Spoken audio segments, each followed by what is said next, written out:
So, this whole mess started on an otherwise completely normal Tuesday evening. I was just scrolling through my emails while waiting for some food delivery, and then, bam, there it was. A message from this bank I'd never even heard of, let alone signed up for, saying my account had some suspicious activity. My first thought? Must be a prank or some weird phishing attempt, but the details? They were way too specific to ignore. They had my full name, phone number, and even bits of my address right there on the screen. I blinked a few times, rubbed my eyes like maybe I'd imagined it, but no! There it was in black and white. I mean, I've given out my social security number and all kinds of personal info millions of times for things like rent, job applications, and the nightmare that is health insurance. But this bank? Never. So how the hell did they get my info? And more importantly, how was someone using it without me knowing? That's when the ugly thought hit me. Maybe Jake, my roommate, had something to do with this. I didn't want to believe it at first. Jake and I had been sharing this cramped apartment in the middle of the city for almost a year. And yeah, he was a bit of a wild card, but stealing my identity? That was next level, even if I felt a weird knot tightening in my stomach anytime I thought about it. I clicked on the email again, scrolling through the suspicious charges on some card I never applied for. One was a weird purchase from a convenience store, 2 blocks from where Jake often hung out. Another was some online subscription to a streaming service I'd never signed up for. The more I stared, the more real it all seemed. Could Jake really be messing with my stuff? Like, how would he even get my personal info without me noticing? I muttered to myself, half hoping Jamie the delivery guy would buzz the apartment so I could pretend this nightmare wasn't happening, but no such luck. The email sat there like a ticking time bomb. I decided to confront Jake later, but deep down, I knew this was just the first spark of a blaze I wasn't ready to face. The shitstorm he dragged me into was only just begging to start. Jake was one of those guys who, on paper, seemed perfectly chill. Laid back into skateboards and indie music, the type someone'd peg as harmless at a glance. When we first met, he had this easy smile and a way of slouching that made it seem like life's biggest concern was choosing what pizza toppings to order on a Friday night. I thought, cool, finally a roommate who won't be picky about dishes or blasting music when I'm on a Zoom call. But as weeks turned into months, little weird things started cropping up. Like, we'd both get mail delivered to the apartment, right? Simple stuff, bills, packages, junk mail. Except, sometimes my mail would vanish, especially those pretty important-looking envelopes. Not like accidentally moved to the wrong pile, kind of vanish, but more like somebody swiped it. And it wasn't just me noticing this. I asked Sarah about it one day during lunch, and she gave me that look. This is oddly specific, are you sure you aren't losing it? Kind of look. I wasn't. Some of my letters had definitely gone AWOL. Then there were the phone calls. I started getting these odd voicemails, silent or sometimes just clicking sounds. And worse, friends would text or call me about strange encounters like, hey dude, this Jake guy said you owed him money, or weird that you sent me a cryptic text last week, are you okay? I'd stare at my phone, flipping between contact lists, trying to figure out if my phone secretly got hacked or if I was losing my grip. That's when I realized Jake was acting a little too weird.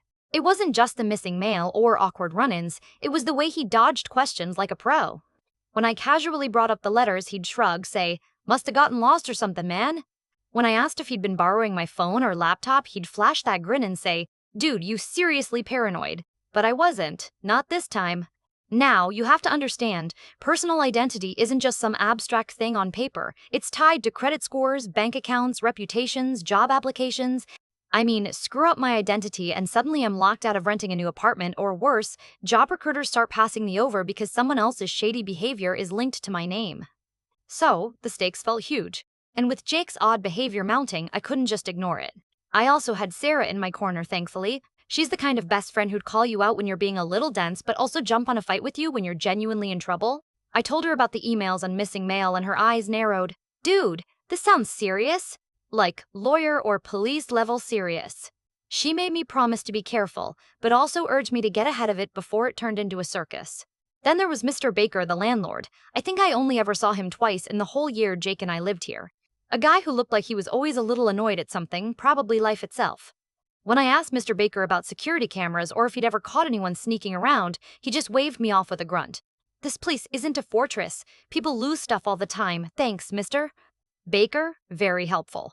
So I was stuck trying to piece this puzzle together while living with this guy who was suddenly a lot less chill and way more mysterious. Every day there was some new weirdness, friends calling about text or calls they never expected from me, mail that never showed up, strange purchases popping up on my bank notifications. And the scariest part? I felt Jake was watching me, like he knew how tangled we were getting in each other's messes but wasn't spilling a single detail. Like the calm before the storm, but the storm was definitely brewing in that tiny apartment somehow. I kept thinking about how something as simple as sharing rent and utilities had snowballed into this nightmare where I barely recognized my own privacy anymore. It wasn't just about bills or noise levels anymore, it was about my entire identity hanging by a thread. But at that point, I felt trapped between wanting to yell at Jake and not knowing if I could trust my own gut. Sarah was ready to help, but without proof, I was stuck staring at shadows in the hall, wondering just how deep the rabbit hole really was.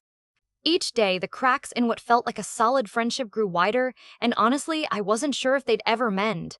One evening, I decided I wasn't going to let this drag on in the dark any longer. I caught Jake in the kitchen, fiddling with some random gadget. It looked like a phone, but one of those older models. Obviously not his style, since he swore he was a technology minimalist, whatever that meant. Jake, I started, trying to keep my voice steady. We need to talk. Like, seriously. He looked up, all innocent-like, but his eyes were a little too quick to dart away. About what, man? You know exactly what, I said. The bank stuff, the disappearing mail, the weird messages people keep getting from me or not me. There was this beat of silence, the kind where your heart pounds but your mouth goes dry. Then Jake chuckled, but there was no humor in it. Look, dude, I didn't mean for it to go this far. That was the closest thing to an actual admission I'd gotten, so I pressed. What do you mean? What are you even talking about? I kinda borrowed your socials, he mumbled. Not just social media, stuff like bank info. I was trying to fix some things, get a leg up. Thought I'd pay you back, but it snowballed. Fix some things? Get a leg up? Great, just what I needed to hear. You hacked my life, my accounts? Why the hell would you think that was okay? I blurted, the anger bubbling up faster than I could swallow it. Jake's shrug was almost casual, as if this were just a minor misunderstanding over borrowing a skateboard, not identity theft. I don't know, man. It felt like no one was taking care of you. I thought I was helping. Guess I screwed up. I wanted to believe he was joking, or that maybe this was some elaborate lie, but the mask slipped for a moment and I saw something like regret lurking beneath. Still, that didn't erase the damage. My credit was shot, accounts frozen, and worst of all, people started calling me out on stuff Jake had pulled off pretending to be me. One afternoon, I had to explain to my boss why some emergency contact they found was this random woman who had no idea who I was. Turns out, Jake had changed details in my professional profiles, scattered fake references around, even signed me up for programs I didn't want. Meanwhile, friends like Sarah were probably fielding calls from people who thought I was pulling some stunt, or worse. I dove headfirst into damage control, blocking every suspicious account, sitting on endless phone calls with customer service reps who kept asking for proof.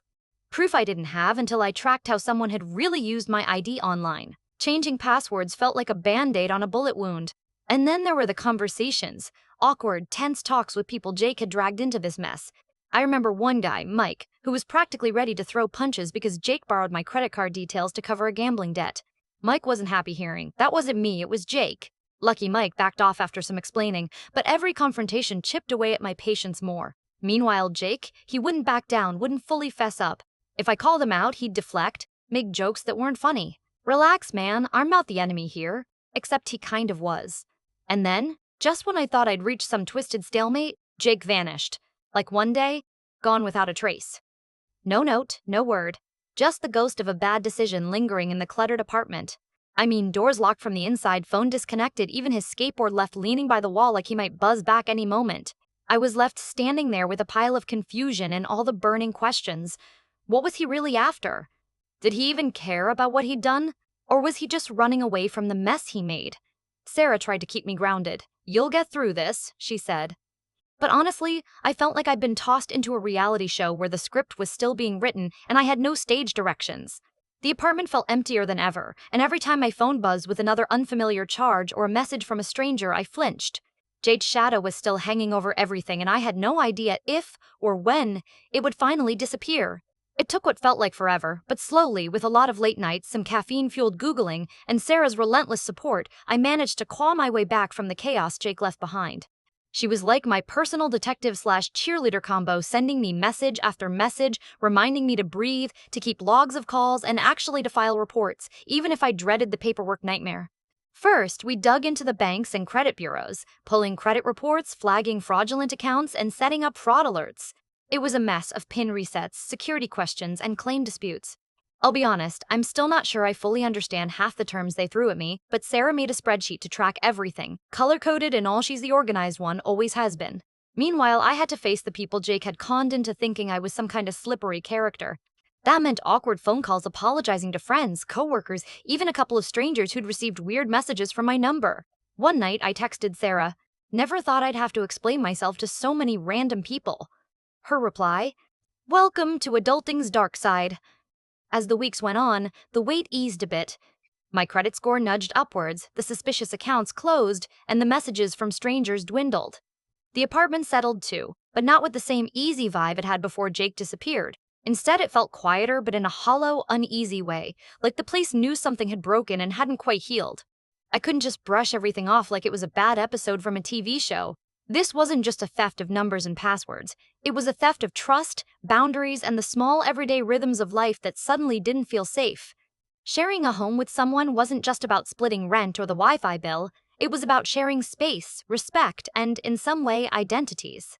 Sometimes I find myself staring at my phone or at the mailbox and wondering, will Jake ever come back?